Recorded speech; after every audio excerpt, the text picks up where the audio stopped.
ang una kong gagawin, yung una nyong napansin, lilinisin ko ulit ang lungsod ng Maynila.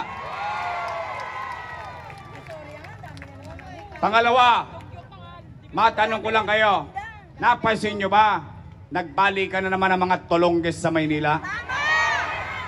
Hold up dito, hold up doon. Snatching dito, snatching doon.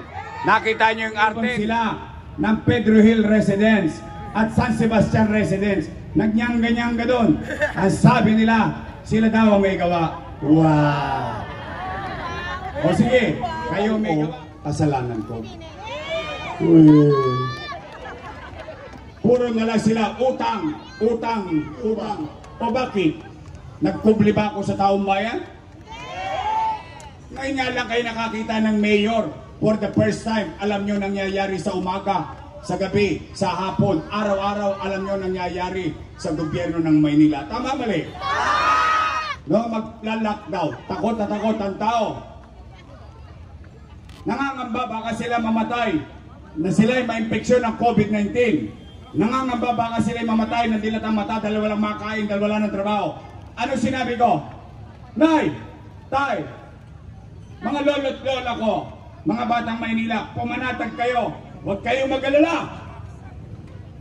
Pag ako, wala nang mautangan, wala nang mabibenta, nakita niyo itong relo ng City Hall, ipatatas ako ito kitang bunting makaraos lang.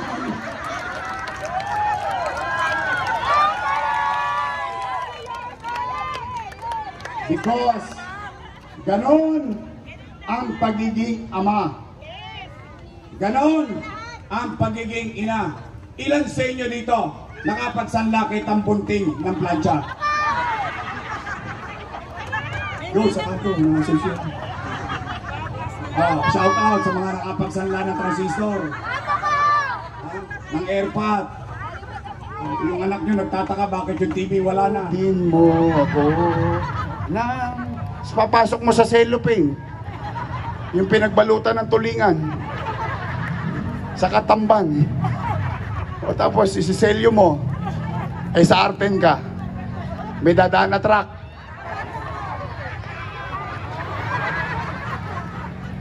Kaya nga mga waypacks namin, may mga bakas ang nakaraan eh. Puro gas-gas yan eh. Hindi totoo, di ba? O sige.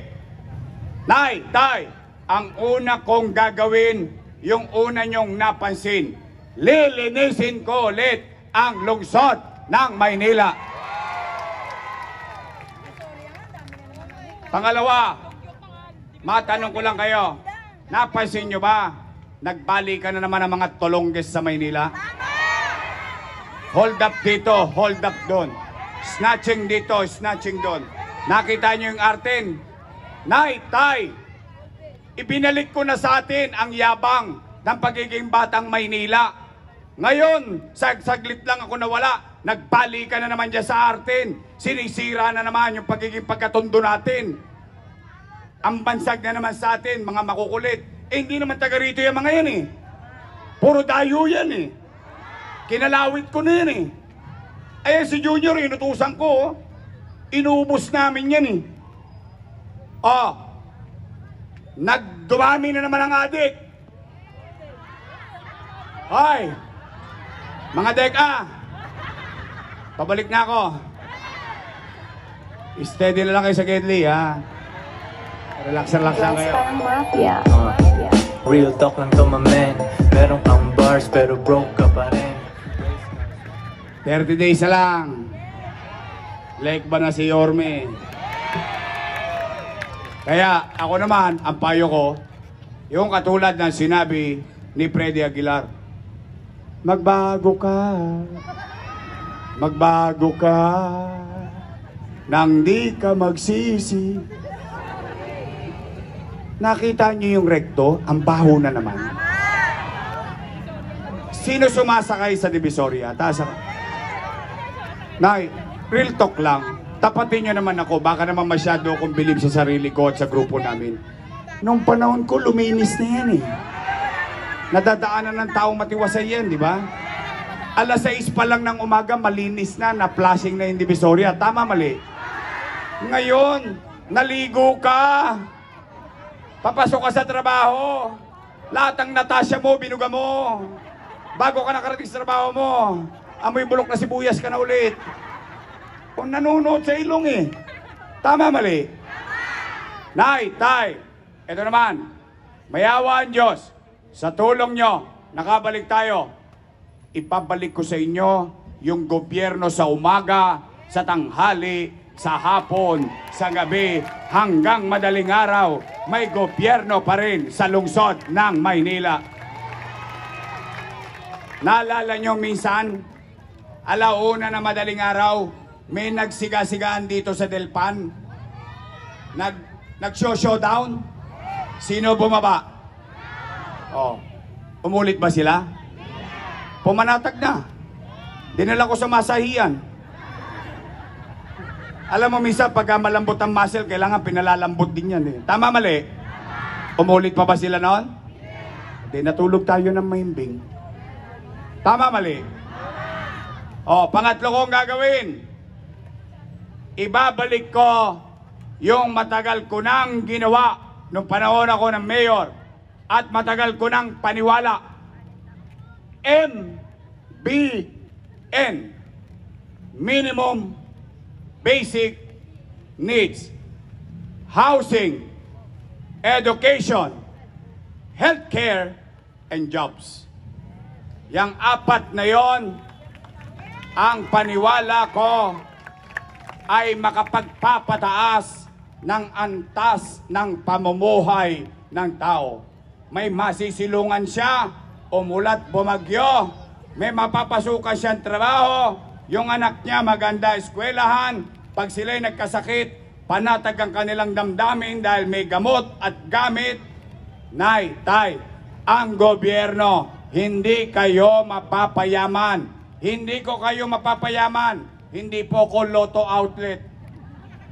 Pero ang gobyerno, kahit anong uri ito, monarkiya, federalismo, republikano, and so on and so forth, ang kayang gawin ay pataasin ang antas ng pamumuhay ng kanyang nasasakupan. Sino ang may halimbawa noon? Singapore. Ang daming droga, gang, patayan, holdapan, iba-iba lahi. Sila nagsasaksakan. Pero ngayon, nakita nyo ba Singapore? Maganda ba? Maganda. Taas ang kamay nakapunta na Singapore. Ba, madami-dami na. At least may testigo ko. Sinong gusto pumunta sa Singapore? Taas ang kamay! Umpisahan nyo na, malayo-layo yun.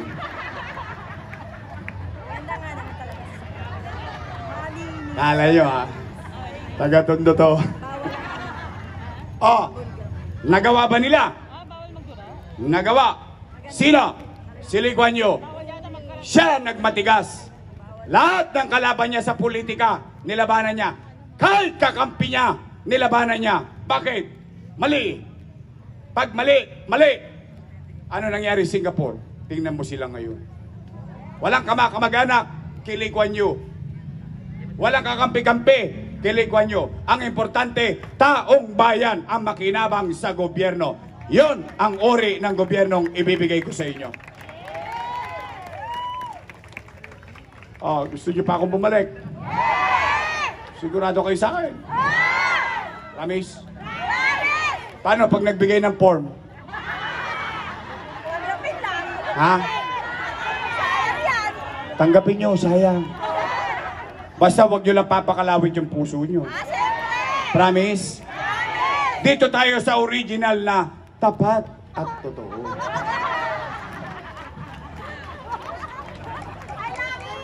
I love you too. Oh, Nay, Tay, pwede ba ako makisuyo? Pwede ba straight? Oh. Nay, Tay, arbor ko na to. Ako nang bahala rito. Pag dito may nag-iba ng landas, kokonyatan ko. Promise. Ah, pwede ba? Dalawa lang naman ang pagpipilian nyo eh. Dalawa lang. Dalawang grupo lang yan. Your Miss Choice. Matamis. Yung kabilang grupo, Ladies Choice.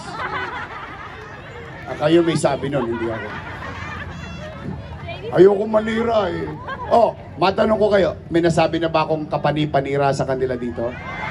Promise? Oh, real talk lang naman tayo. Real talk. Joins parang mafia. Real talk lang to my man. Meron kang bars pero broke ka pa rin. Mga batang Delpan, Saragosa, tahimik. Pwede ba? Your miss choice tayo. Ha? Promise ha? Mga taga-Tondo, sisingilin ko kayo. Pagtapos ng eleksyon, bibili ako ng dividendaso. Bubuksan ko yung gitna nyo, titignan ko kung may prueba ba. Inalagaan ninyo ko. Oh, ngayon, akalain nyo, yung 23 anyos, naging mayor ng Maynila. Dahil sa inyo. Sana hindi ko naman kayo napahiya. Oh, sana naman nakapaglingkod ako ng maayos. O ito naman, 23 anyos din. Oh, ingat kayo sa sagot ha. Ako magbibigay ng insure. Oy, shout out sa mga lolo't lola ko. Mga nanay tatay ko, senior citizen. I love you. Ibabalik ko na yung insure.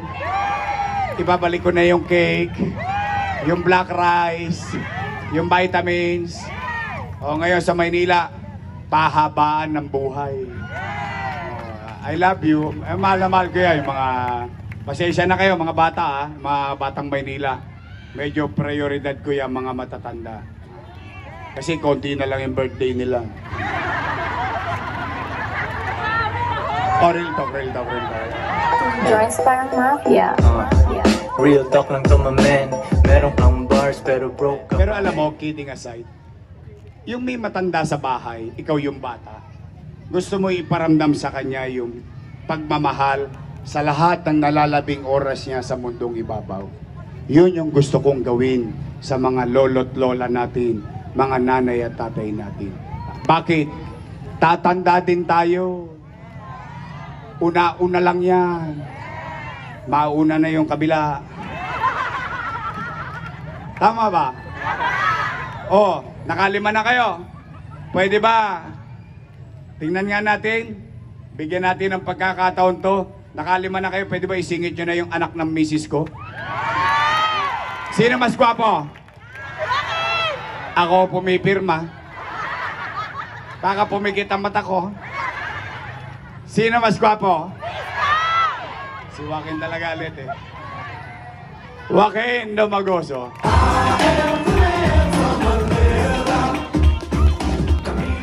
Ganyan-ganyan ako nun eh.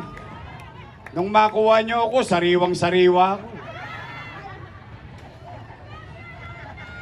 Ngayon, tatay na. Lolo pa.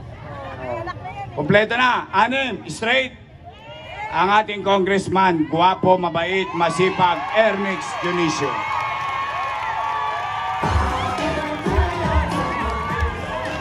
Ang aking vice mayor, may asim pa. Mukha lang siyang 19. Naintindihan nyo na yun. Takwarens na po yan. Siya po ay graduate ng Lasal. Wow! Sosyal. Ako, graduate ako ng Ateneo.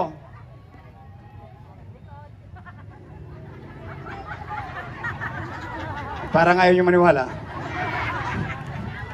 Bagay, di ka makakapagsinuli sa Tondo. Hindi nga, Ateneo! Ateneo di Tondo. Tondo High School. Si Mr. Orense ba yun?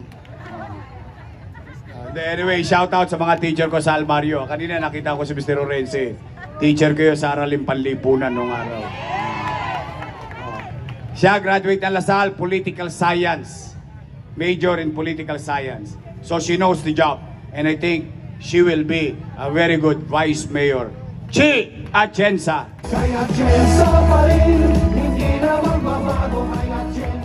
Straight.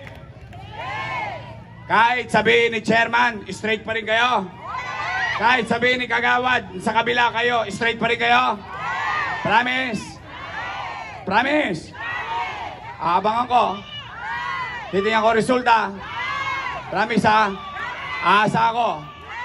May awa ang Diyos. Katulad ng lagi ko sinasabi, I cannot do it alone. I need them. I need you. We have to come together because I cannot do this alone. We have to be together because together we can make Manila great again. Magandang gabi. Maraming salamat sa inyo. Pagpalain nawa kayo ng Pong May Kapal. Sabay-sabay tayo sumigaw. Manila! God first. Thank you very much.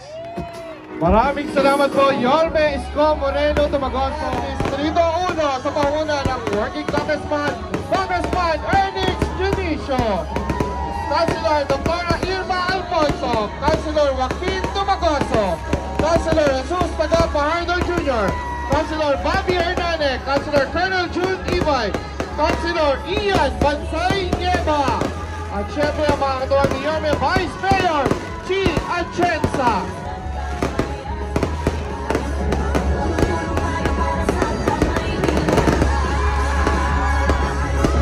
Maraming salamat po, Distrito 1. Muli po, nagpapasalamat po tayo kay Chairwoman Benvenida sa kanyang pong mga kagawad at mga tanod, kay Chairwoman Myra Albay, kay Chairman Leo Recto, kay Chairman Amag Salas, sa inyong pong mga kagawad at mga tanod. Maraming salamat po sa